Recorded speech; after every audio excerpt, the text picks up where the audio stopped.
Women are worth your time. In this video, I'm going to discuss finding worthwhile women and men. I posted this image macro about a decade ago that was proof that girls are evil. So first, we state that girls require time and money. So girls equals time times money. And since we know that time is money, therefore girls equals money times money equals money squared. And because money is the root of all evil, therefore girls equals the root of all evil. So, I mean, it's more of a joke, but some wisdom in there. And I've been enriched by earned experiences and information gained since that time, but now I'll analyze the joke and hopefully have it still be funny to you after it, but you've been warned. So, boys and girls can't be friends. There's some wisdom in that oft repeated warning. I've listened to it, and it has applied in some senses and not in others. Some of my best friends have been and still are female. When I was a boy, there were girls, and now that I'm a man, there are women.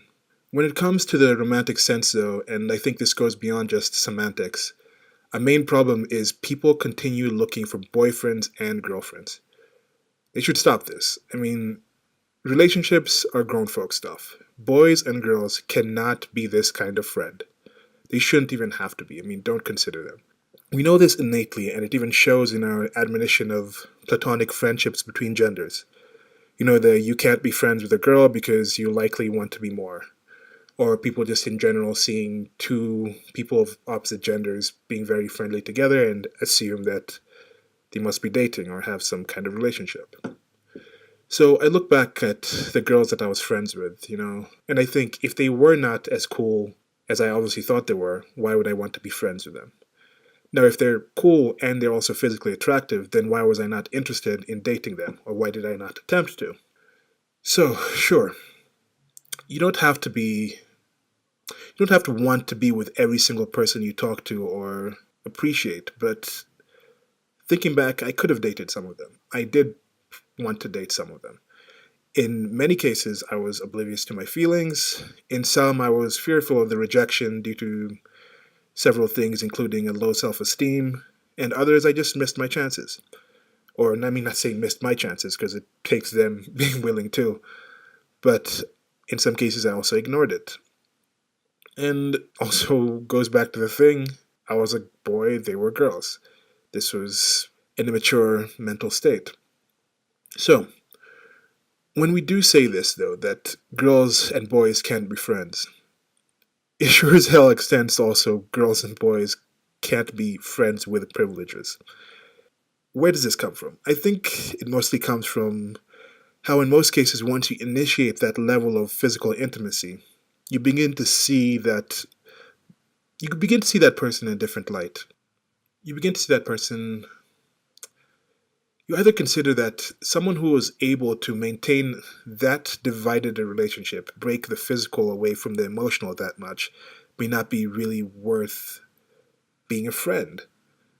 You might not want to have that person around your life as a friend. Or you will begin to see them as a man or a woman that you do not want to share their time with. And I think therein lies the crux of the issue. Dating and relationships are for creating boys and girls, not for being with boys and girls. You find a man or a woman to mate with. I propose the terms male mate or femmate instead of boyfriend or girlfriend. That needs work. Those terms need work. But there's been a growing dislike for the term boyfriend and girlfriend, and I've been telling my friends, and I don't like using those terms. So, in general, I think a relationship, at least personally for me, of course, is looking for a potential mother, And girls shouldn't be mothers, nor should boys father children. A woman's worth. Ladies and gentlemen likely do not need to hear this, but many girls, boys, women, and men do. It took me some time to fully grasp this, and someone spending money and time on you is not a bad thing, if you are worth it. Men, if you want to have children, if you want to start a family, find women willing to bear your children and share in raising them, that are worth taking your time to make and spend money for. Women, if you want to have children, if you want to start a family, Find a man willing to provide for your children and share in raising them. Now, to do this without feeling that you are unworthy of them spending time and money on, become worthy. You just provide enough to make it so that you are completely worth them spending that time and more. As you do not begrudge your parents for spending time and money on you, and in friendships between adults, you do choose to spend time and worth on your friends, and you don't feel that you're being cheated out of this situation. So, this isn't exactly the easiest thing, but it's not impossible. It's definitely not impossible and not even considered to be hard, but it does take effort. And remember, you don't have to engage in these engagements. You can remain in the dating game. You can stay in the realm of boys and girls with a show me yours, I'll show you mine level of depth and curiosity without caring for why you'd even want to see theirs, or why they don't have yours, or why putting them together feels as it does. But enough of the innuendo.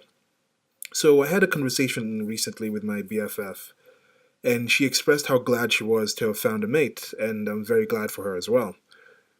As our mixed gender best friendship is unusual, we discussed her trying to better know many of the women in her circles. Seeing what dynamics of their relationships are, wondering if she's more of a giver in that situation, if there's a mutual aspect to those relationships, she was actually testing the bounds and defining the terms of her relationships.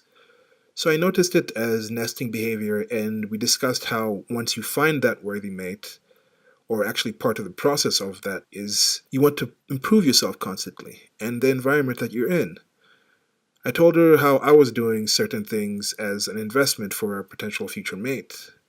You start searching out those people in your life, what relationships you have, what location you're in, what did you do in the past, and how does the future look, just general adult things.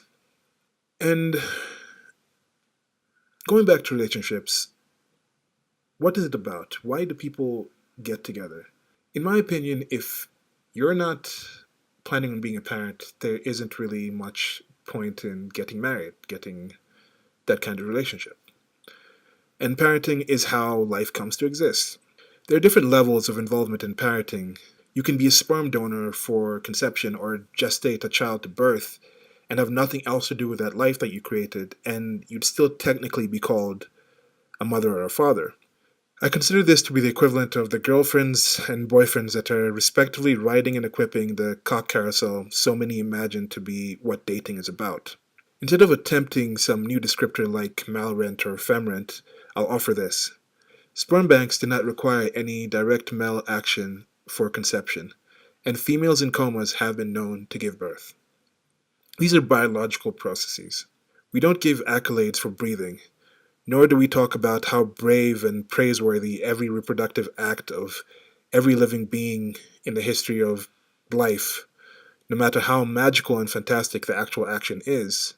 But if it's so fantastic, this is actually more reason why we as humans should put more care into it.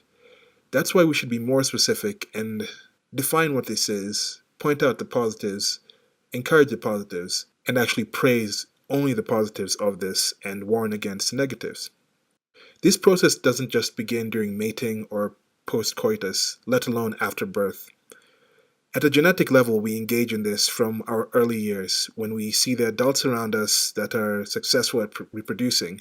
We calculate what we need to do to continue living by pleasing our primary caregivers, and quite often when we grow up, we search out that very same environment and personality types that we experienced while growing up. This is why it is of the utmost importance to take care in who you choose to be a parent with, what the people around you are doing, and what the political climate is, and much more. Resources will be needed. You should discuss how much and who will provide what, where, and when. You should know each other's friends and see who will be a part of this family that you are starting. It is sad how often you hear something similar to the I want to peacefully parent, but my spouse hits our children and I don't know what to do. This shows how surface level most conversations between boyfriends and girlfriends tend to be. If you talk about adult issues, not only with your partner or future mate, potential mate, but if you surround yourself with worthy men and women, and strive to be that man or woman that your mate will find entirely worth their time. This kind of situation can be avoided long before a child is being hit. In general, with society, you see these taboo topics. I've discussed this in previous videos, but we need to get away from this. We need to start talking about actual challenging issues. There's a lot of situations where you'll sit there and you'll think, yeah, this friend has my back, or this person really likes me. And then something will happen and you'll say, wow, I can't believe they did this. I'm so shocked by this. But I ask you, how often in your life, what have you done in your life to for you to be so convinced that that person would not do that? Have you asked them? Have you discussed these topics? Did you know what they were going to do? For example, this hypothetical story of somebody hitting their kid when they don't want to hit their children and their spouse does.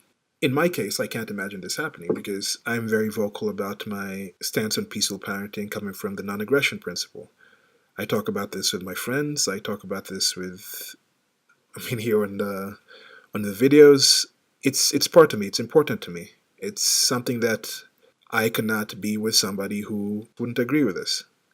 So just think about that. Think about this when you're thinking of, are they worthy men? Are they worthy women? They are out there. But also ask, are you a worthy man or are you a worthy woman? Okay, thanks. I'm going to call that a rant here. Till next time, like, share, and subscribe. Link in the low bar to a blog post for this. I've included some images here from this great manga called Tomo-chan wa Onanoko. Okay, it's a great manga. You should definitely check it out. There's a link there.